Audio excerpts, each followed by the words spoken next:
రకమైన టమాటా చట్నీ చేసుకుందాం. ఇప్పుడు మనం టమాటా చట్నీకి కావాల్సిన వస్తువులు తెలుసుకుందాం. 250 grams టమాటోస్, ఆవాలు, జీలకర్ర, కరివేపాకు, పసుపు, కారం, ఉప్పు, నూనె. ముందుగా మనం టమాటాలు కట్ చేసుకుందాం. టమాటాలు ఈ షేప్ లో కట్ చేసుకుందాం. 1 టేబుల్ స్పూన్ కారం,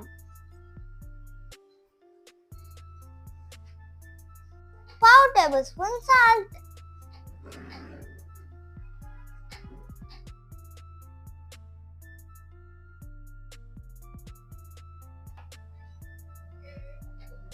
ఇప్పుడు ఇవి పక్కన పెట్టి స్టవ్ ఆన్ చేద్దాం.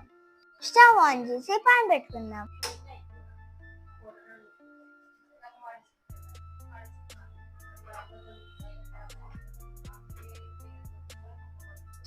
ఆయిల్ పోసుకుందాం. ఆయిల్ వేడెక్కాక ఆవాలు పోయాలి.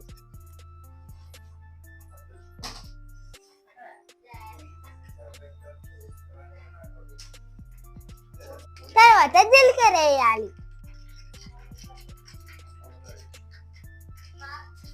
కరివేపాకు వేసుకుందాం.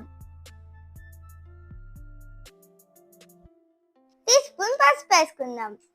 ఆయిల్ చల్లారే వరకు వెయిట్ చేద్దాం. చల్లారిన ఆయిల్ కారంలో వేసుకోవాలి.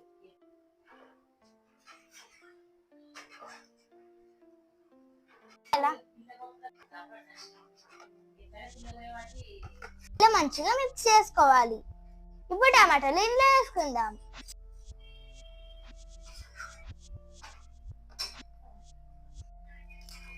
మంచిగా మిక్స్ చేసుకోవాలి. వాళ్ళకి ఇలా కారం బాగా మిక్స్ చేసుకోవాలి. బాక్స్ క్యాప్ పెట్టి 1 డే పక్కకు పెట్టాలి. తర్వాత ఇలా సూపర్ అవుతుంది. Tasting time. జాను ఎలా ఉందో చెప్పు. మీకు ఈ వీడియో నచ్చినట్లయితే లైక్ చేసి, షేర్ చేసి, సబ్స్క్రైబ్ చేయండి.